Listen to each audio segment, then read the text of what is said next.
Yes, hello my dear friends, my name is C Akshay Mantri. स्वागत है आप सभी का मेरे इस यूट्यूब अकाउंट के ऊपर, दैट इज इको ज्ञान बाय एके। दोस्तों, अभी हम आ चुके हैं हमारे part 3 of chapter number 2 unit number 1, that is theory of demand के अंदर।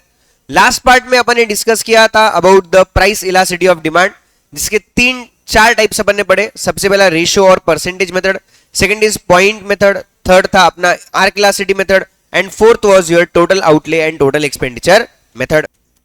नेक्स्ट टॉपिक जो इंपॉर्टेंटली अपने को यहां पे पढ़ना है, what are the determinants of price elasticity of demand.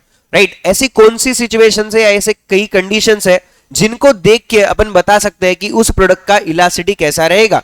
Either it be a elastic demand और either it is a inelastic demand. Right, सबसे फर्स्ट डिटरमिनेंट है that is your availability of the substitutes. अगर कोई ऐसा product है जिसके market में बहुत सारे सब्स्टिट्यूट्स है तो उसका डिमांड कैसा रहेगा, इलास्टिक रहेगा, जिसको अपन मोर इलास्टिक भी बोल सकते हैं। और वही अगर समझो कोई ऐसे प्रोडक्ट है जिनके मार्केट में बहुत ही कम फ्यू या फिर उसके कोई सब्स्टिट्यूट भी अवेलेबल नहीं है, इसका मतलब उसका क्या है, मोनोपोली है, तो ऐसे केसेस में आपका जो डिटरमिनेंट रहे मतलब प्राइस इलास्टिसिटी रहेगा वो कैसा रहेगा, लेस इलास्टिक या इन इलास्टिक रहता है। एग्जांपल्स लिखा है, टेलीकॉम सेक्टर है, सॉफ्ट ड्रिंक है, सोप है, टूथपेस्ट है, इनके कई सारे अपने को जो है वो कॉम्पिटिटर्स सब्स्टिट्यूट्स मार्केट में अवेलेबल है, तो इनका डिमांड कैसा रहेगा, इलास्टिक। और वही सॉल्ट, पेट्रोल, इनके सब्स्टिट्यूट्स अवेलेबल नहीं है तो इनका demand inelastic. But in products के केस में भी ब्रांड स्पेसिफिक इलास्टिसिटी देखा जा सकता है कि अलग अलग ब्रांड्स के केस में आपका इलास्टिसिटी रहेगा क्या, यस बिल्कुल भी रहने वाला है, क्योंकि लोग हमेशा वही ब्रांड खरीदेंगे जो उनको सस्ते में अवेलेबल होता होगा। राइट, सेकंड पॉइंट अपने को बोला है the position of commodity in the consumers budget. Consumer के बजट के अंदर यानी कि उसके टोटल एक्सपेंडिचर के अंदर कौन सा ऐसा खर्चा है जो बहुत ही बड़ा पोर्शन होल्ड करता है उसके टोटल इनकम का। अगर समझो कोई ऐसा खर्चा है जो बहुत ही मेजर है उसके लिए, तो ऐसी चीज के लिए उसका डिमांड कैसा रहेगा, इलास्टिक रहेगा। और वही अगर कोई ऐसा खर्चा है जो बहुत ही कम है उसके बजट के हिसाब से, तो बहुत ही क्या रहेगा, इन इलास्टिक डिमांड का रहेगा। जैसा अपन बोल सकते हैं 1 रुपए का मैच बॉक्स है, 10 रुपए का वड़ा पाव है, 7 रुपए की चाय है, ये उसके टोटल एक्सपेंडिचर का क्या है, बहुत ही छोटा सा पार्ट होल्ड करते हैं, तो वहां पे उनका डिमांड कैसा होता है, इन इलास्टिक होता है।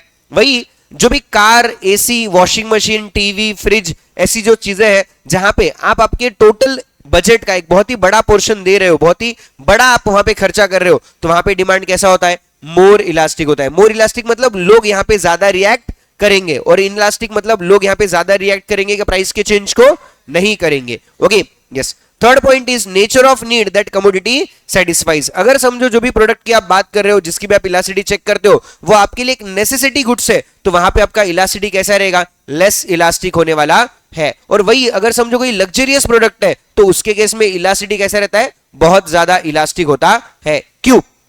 क्योंकि नेसेसिटी गुड्स प्राइसेस बढ़ने के बाद भी लोगों को खरीदने पड़ेंगे, लोग उनकी डिमांड को पोस्टपोन नहीं कर सकते, तो मजबूरी में क्यों ना हो लोग उसको क्या करते हैं, खरीद लेते हैं। लेकिन इन केस ऑफ लग्जरी क्या लोग इसकी डिमांड को पोस्टपोन कर सकते हैं क्या, यस, लोग इसको खरीदेंगे नहीं। इन फ्यूचर जब भी ये सस्ते में अवेलेबल रहेगा तभी लोग उसको क्या करते हैं, खरीदते हैं। So that is nature of need that commodity satisfies। Fourth point बोला है that is number of uses to which a commodity can be put to use. एक कमोडिटी है जो बहुत सारे यूजेस अपने लिए फुलफिल करता है, तो इसकी डिमांड कैसी होगी, इलास्टिक होने वाली है। और अगर समझो कोई ऐसा प्रोडक्ट है जो बहुत ही कम या लिमिटेड कामों के लिए आपको यूज में आता है, तो वहां पे उसकी डिमांड कैसी होगी, इन इलास्टिक होने वाली है। अभी इलास्टिक क्यों बोल रहा है, क्योंकि सर अगर कोई प्रोडक्ट बहुत ही सस्ते में अवेलेबल होगा ना, तो अपन उसको ज्यादा खरीदेंगे और हर वो पॉसिबल यूज के लिए उसको यूज किया जाएगा। लेकिन वही अगर प्रोडक्ट बहुत ही ऐसा है जिसका एक लिमिटेड यूज है ना, अभी वहां पे वो चीज चाहिए मतलब चाहिए, तो उसके लिए आप उसको पोस्टपोन कर सकते हो क्या, नहीं। प्राइसेस बढ़ गई बोल के खरीदूंगा नहीं, ऐसा सोच सकते हो क्या, नहीं, है ना। तो ऐसे अगर कोई फ्यू यूजेस वाला कमोडिटी है तो उसका डिमांड इनइलास्टिक, और अगर कोई मेनी यूजेस वाला कमोडिटी है तो उसका डिमांड इलास्टिक। जहां पे एग्जांपल अपन ने मिल्क और इलेक्ट्रिसिटी वाला देखा था, आई होप आप लोगों को याद है। नेक्स्ट फिफ्थ पॉइंट अपने को बोला है कंज्यूमर हैबिट्स। अगर कोई प्रोडक्ट पर्सन है, उस किसी पर्टिकुलर प्रोडक्ट का क्या है, हैबिट है, उसको हैबिट हो ले वो उस चीज को लेके, तो उसके लिए उस चीज का डिमांड क्या हो जाएगा, इन इलास्टिक होने वाला है ना। वो पर्सन उस चीज को किसी भी प्राइस पे खरीदने को क्या हो जाता है, तैयार हो जाता है, उसको कोई फर्क नहीं पड़ता वो महंगे में मिलता है या सस्ते में मिल रहा है। ओके, सिक्स्थ पॉइंट अपन यहां पे पढ़ते हैं about the tied demand. Tied demand मतलब ऐसे प्रोडक्ट्स जो एक दूसरे से साथ में क्या है, जुड़े हुए हैं, है ना। पहला प्रोडक्ट अगर आपने खरीद लिया तो आपको दूसरा भी खरीदना पड़ेगा, इसको अपन क्या बोलते हैं, टाइट डिमांड, है ना। सो इसके केस में होता क्या है कि जो भी सेकंड प्रोडक्ट आप खरीद रहे हो उसका डिमांड कैसा होगा, इन इलास्टिक होने वाला है, क्योंकि अगर वो सेकंड प्रोडक्ट कितना भी महंगा मिलता हो तब भी आपको खरीदना पड़ेगा, बिकॉज विदाउट इट पहला प्रोडक्ट कोई भी काम का है क्या? नहीं, उसका कोई भी यूज आपको है क्या? नहीं, तो आपको किसी भी हालत में दूसरे प्रोडक्ट को क्या करना पड़ेगा? खरीदना पड़ेगा। जैसा एग्जांपल लिखा है यहाँ पे प्रिंटर और इंक। इंक ये क्या है सर? टाइड डिमांड है। प्रिंटर लेने के बाद में आपको इंक लेनी ही पड़ेगी, बिकॉज विदाउट इंक प्रिंटर किसी भी काम का है क्या? नहीं है। और इंक किसी भी प्राइस में मिल जाए उसी कंपनी का आपको लेना पड़ेगा, बिकॉज कंपनी ने ऐसे अपने मशीन्स को डिजाइन कर रखा है कि अगर हमारी इंक डालोगे तभी अच्छे से काम करेगा, वरना करेगा क्या? नहीं। तो ink is a tight demand. Okay, next 7th point अपने को यहाँ पे बोला है प्राइस रेंज। प्राइस रेंज क्या बोलता है कि कोई भी प्रोडक्ट ऐसा है जो बहुत ही क्या होता है? हाई प्राइस या लो प्राइस का होता है ना, तो इनके केस में डिमांड बिल्कुल भी इनइलास्टिक होता है, क्योंकि सस्ती चीजों के लिए लोग नहीं सोचते और महंगी चीजों के लिए भी लोग सोचते हैं क्या? नहीं सोचते।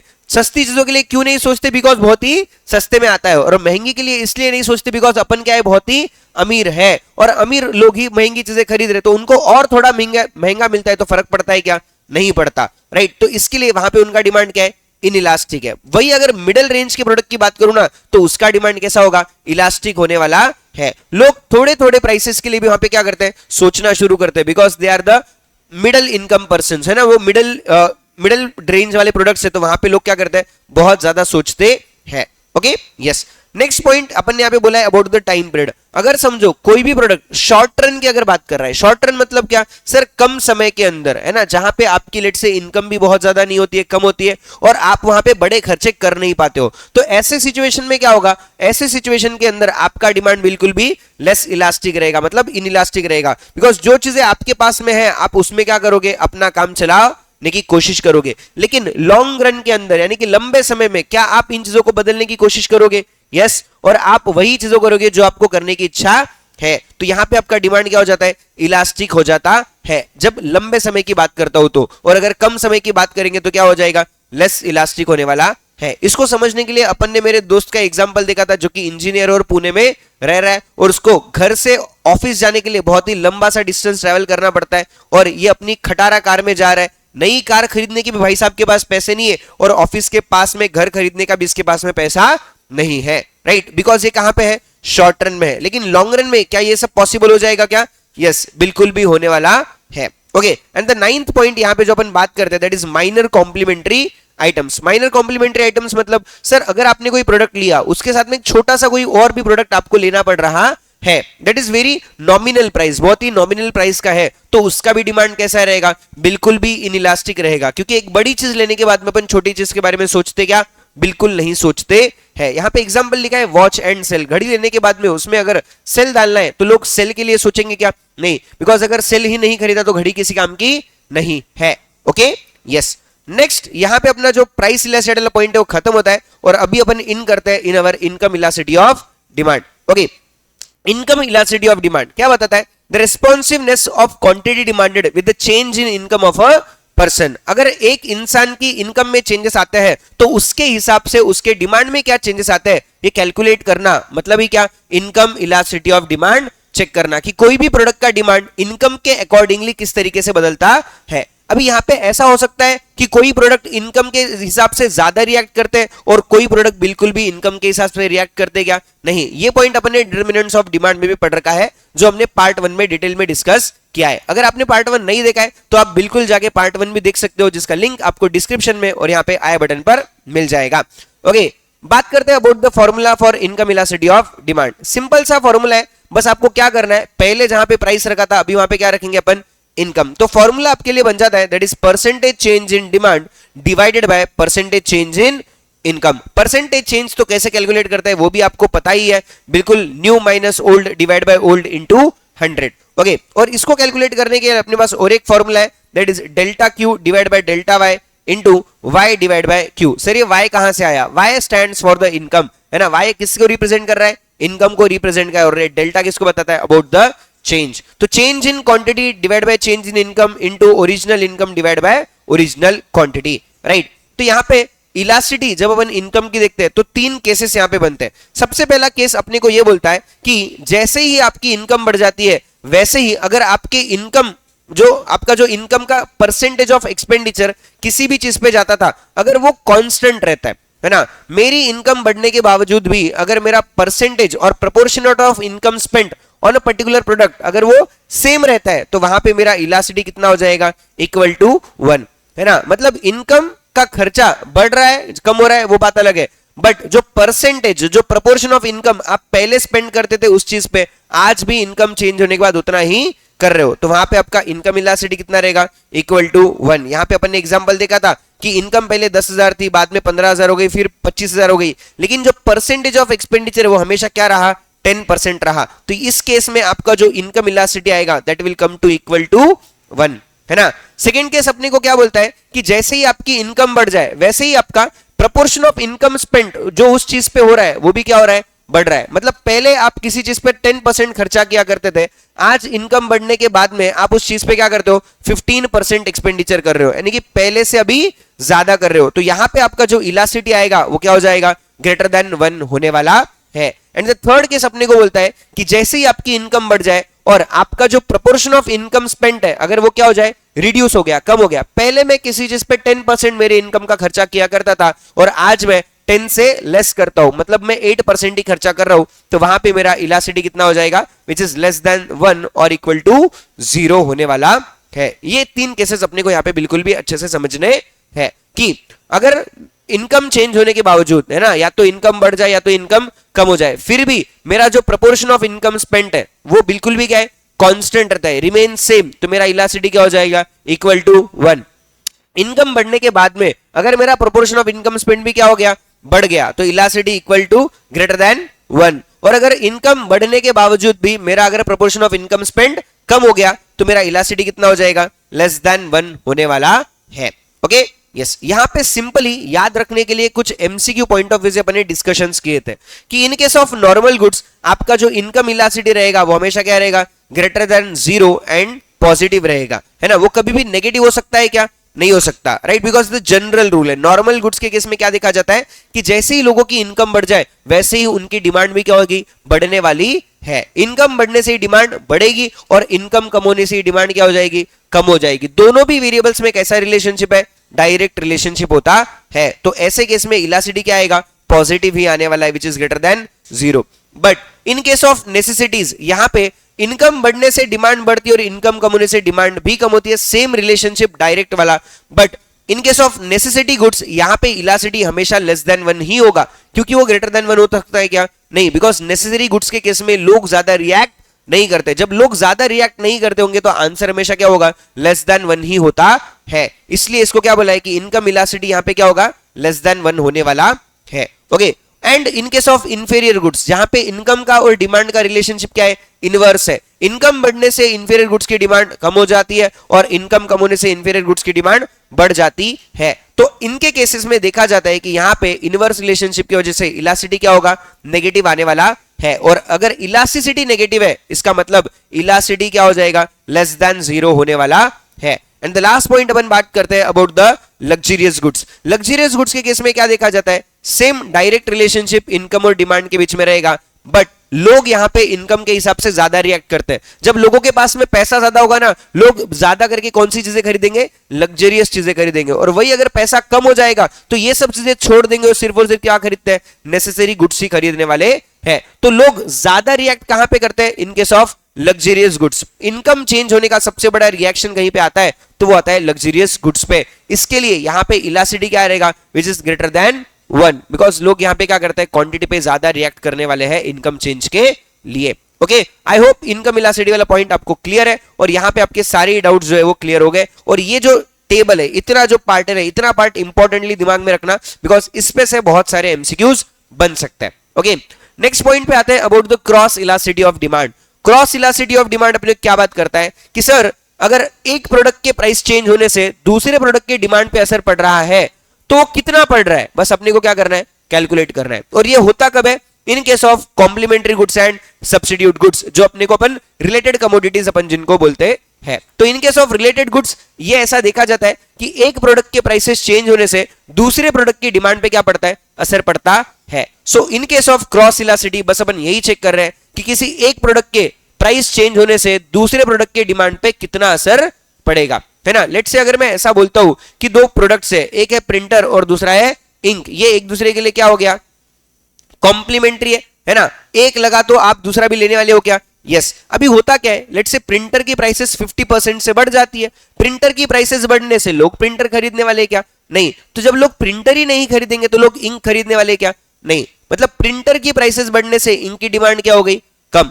अभी यहाँ पे अपन रिएक्शन की बात कर रहे हैं, इन अगर प्रिंटर की प्राइसेस 50% से बढ़ गई और इंक की डिमांड क्या हो गई 70% 80% से अगर कम हो रही है ना, तो यहां पे क्या देखा जा रहा है भाई, कहीं ना कहीं इलास्टिसिटी जो है वो अपने को दिखाई दे रही है, और दोनों में क्या है एक इनवर्स रिलेशनशिप है। कभी भी जब दो गुड्स के बीच में इनवर्स रिलेशनशिप होता है तो वहां पे इलास्टिसिटी क्या आएगा नेगेटिव आएगा, है ना। जैसे अपन ने ऑलरेडी लॉ ऑफ डिमांड के केस में भी देखा था, प्राइस इलास्टिसिटी में भी देखा कि नेगेटिव इनवर्स रिलेशनशिप के केस में अपन देखते हैं।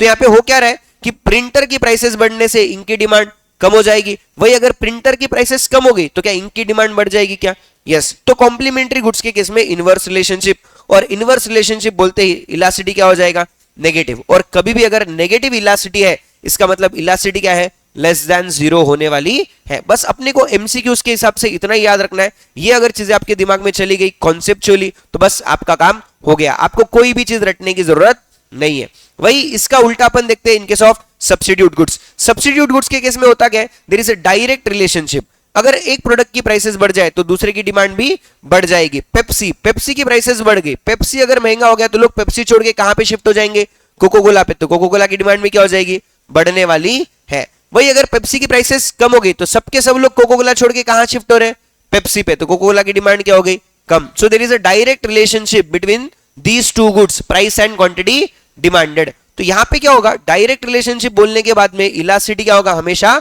पॉजिटिव, पॉजिटिव इलास्टिसिटी मतलब हमेशा क्या होगा वो ग्रेटर देन 0 होने वाला है। बस इतनी सी बातें अपने को यहां पे याद रखनी है और कुछ भी अपने को याद रखने का नहीं है। अभी इसके फॉर्मूले की बात करते हैं, है ना। In case of cross elasticity of demand आपका जो फॉर्मूला है वो बिल्कुल भी सिंपल है, formula same as good as your price elasticity of demand. बस यहां पे आपको ये चेक करना है कि जिस भी चीज का आप इलास्टिसिटी निकाल रहे हो उसका आप परसेंटेज चेंज इन क्वांटिटी लो, और जिसके साथ कंपेयर करके निकाल रहे हो उसका आप क्या लो परसेंटेज चेंज इन प्राइस लो, यानी कि यहां पे दोनों भी क्या होंगे अलग अलग प्रोडक्ट के आने वाले हैं।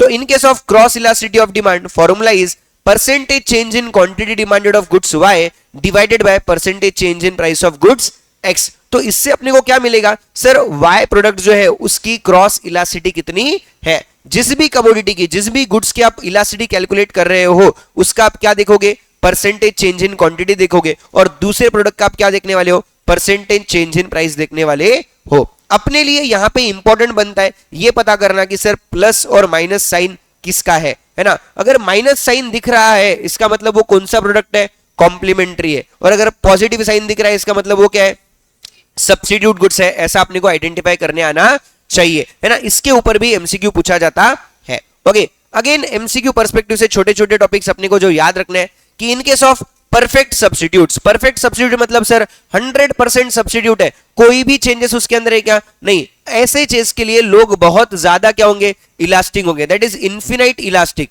इतू सा भी अगर आप 1 रुपया भी ज्यादा मांगेंगे ना लोग क्या बोलेंगे हमको कोई ज्यादा देने की इच्छा नहीं है, आप वही दो जो सस्ता है, बिकॉज दोनों भी क्या है सेम ही है, तो लोग वही खरीदेंगे जो क्या मिलेगा सस्ते में मिलेगा। अगर आप थोड़ा सा भी प्राइस चेंज कर दो ना तो लोग बहुत ज्यादा क्या करेंगे रिएक्ट करने वाले हैं। But in case of close substitute जहां पे में भी थोड़े बहुत चेंजेस हो सकते हैं, इसके केस में क्या देखा जाता है सब्स्टिट्यूट है मतलब इलास्टिसिटी हमेशा ही क्या होगा पॉजिटिव होगा, और यहां पे क्लोज है इसलिए क्या होगा लार्ज होने वाला है। वही अगर नॉट क्लोज सब्स्टिट्यूट्स बोला जाए तो पॉजिटिव रहेगा ये तो कंफर्म है, और वो क्या रहेगा स्मॉल रहने वाला है, कोई बहुत बड़ा नंबर आएगा क्या नहीं आएगा। And last topic is your unrelated goods. Unrelated goods मतलब सर जिनका कोई भी लेना देना नहीं है, अगर आप उनकी इलास्टिसिटी चेक करते हो है ना, दो अलग अलग प्रोडक्ट आइदर सब्स्टिट्यूट और आइदर कॉम्प्लीमेंट्री जिनका एक दूसरे से कुछ भी लेना देना नहीं है, वहां पे इलास्टिसिटी क्या होगा that will be equal to 0। And next अपन अगर कॉम्प्लीमेंट्री की बात करें, अगर कोई भी दो प्रोडक्ट एक दूसरे के बहुत ही वीक कॉम्प्लीमेंट है, मतलब ऐसा जरूरी नहीं है कि एक लेने के बाद में दूसरा लेना ही पड़ेगा, कंपल्शन नहीं है, तो वहां पे आपका इलास्टिसिटी क्या रहेगा बिल्कुल भी स्लाइटली बिलो 0, मतलब नेगेटिव रहेगा इतना तो कंफर्म है बिलो 0 रहेगा। और अगर स्ट्रॉन्ग कॉम्प्लीमेंट्स है एक दूसरे के, मतलब एक लेने के बाद में आपको दूसरा लेना ही पड़ रहा है, तो वहां पे आपका आंसर नेगेटिव रहेगा and elasticity will be very high. Okay yes, next point अपने लिए आता है which is the last advertisement elasticity के बारे में, है ना। सिंपल सी बात अपन यहां पे कर रहे हैं that is responsiveness of goods demand to changes in the firm spending on advertising. कि अगर समझो कोई भी फर्म अपने एडवर्टाइजमेंट के खर्चे को चेंज करती है, उसके वजह से उसके डिमांड पे कितना असर पड़ रहा है। सिंपल रूल ये बोला जाता है कि एडवर्टाइजमेंट का खर्चा बढ़ाने से डिमांड बढ़ती है और एडवर्टाइजमेंट का खर्चा कम करने से डिमांड कम हो जाती है। बट पॉइंट ये है कि कितना खर्चा बढ़ाए सो दैट मेरी डिमांड ज्यादा बढ़े। तो आपको ये चेक करना पड़ेगा with the help of advertisement elasticity कि आप अगर आपके प्रोडक्ट की थोड़ी सी एडवर्टाइजमेंट पे खर्चा बढ़ाते हो तो उसका आपके डिमांड पे कितना असर पड़ता है। ओके, सो इसका फॉर्मूला भी है, फॉर्मूला है percentage change in quantity demanded divided by percentage change in spending on advertising. देखो हर जगह एक चीज कॉमन है, वो है आपका न्यूमरेटर। बदल क्या रहा है, वो सिर्फ और सिर्फ आपका डिनोमिनेटर है ना। दैट इज यहां पे आ रहा है percentage change in spending on advertising, price elasticity में आता है percentage change in price, income में आता है परसेंटेज चेंज इन इनकम, और क्रॉस में आता है percentage change in price of other product. Yes और नो? यस, है ना। तो सिंपल सा फॉर्मूला। देन इसको सॉल्व करने के लिए कुछ शॉर्टकट्स यहां पे दिए वाली है कि इन शॉर्टकट्स को याद रखो, आपका एमसीक्यू का काम हो जाएगा। कि अगर समझो आपका ये एडवर्टाइजमेंट इलास्टिसिटी बिल्कुल भी जीरो है, इसका मतलब आपके एडवर्टाइजमेंट के स्पेंडिंग में चेंज आने से डिमांड पे कोई भी असर पड़ा हुआ नहीं है। डिमांड वहां था वही है, बदला है क्या? नहीं बदला। वही अगर मैं ऐसा बोलूं कि आपका advertisement elasticity is greater than 0 but less than 1, इसका मतलब कि आपने जितना खर्चा आपके स्पेंडिंग में चेंज किया है उससे कम चेंज आपके डिमांड में आया है। ज्यादा आया है क्या? नहीं, क्योंकि ज्यादा होता तो ये क्या होगा? ग्रेटर देन 1 हो जाएगा। क्योंकि क्वांटिटी जब ज्यादा रिएक्ट करता है तो इलास्टिसिटी हमेशा क्या होता है? ग्रेटर देन 1 हो जाता है। कि जितना चेंज आपने प्राइस आपके एडवर्टाइजमेंट में किया उससे ज्यादा चेंज कहां पे आ गया? आपकी इनकम में आ गया, तो वो क्या हो जाएगा? Greater than 1। और जितना चेंज आपने एडवर्टाइजमेंट में किया उतना ही चेंज आपके क्या हो गया? डिमांड में आ गया, तो वहां पे इलास्टिसिटी इक्वल टू 1 होने वाला है। बस सिंपल से ये सारे कॉन्सेप्ट्स है और यहाँ पे आपका जो चैप्टर नंबर 2 का यूनिट नंबर 1 है इन तीनों पार्ट्स में खत्म हो जाता है। आई होप आप लोगों को बहुत ही पसंद आया, बहुत ही समझ में आया है सब अच्छे से। तो जरूर वीडियो को लाइक करें, चैनल को सब्सक्राइब करें, नीचे कमेंट जरूर करें और बिल्कुल भी अपने दोस्तों के साथ में शेयर करें। बिकॉज सिर्फ अकेले ज्ञान पाने से काम नहीं होगा, अपने दोस्तों के साथ में ज्ञान बांटना बहुत ज्यादा जरूरी है। मिलते हैं ऐसे ही हमारे अगले रिवीजन वीडियो में, तब तक के लिए बाय बाय, टेक केयर।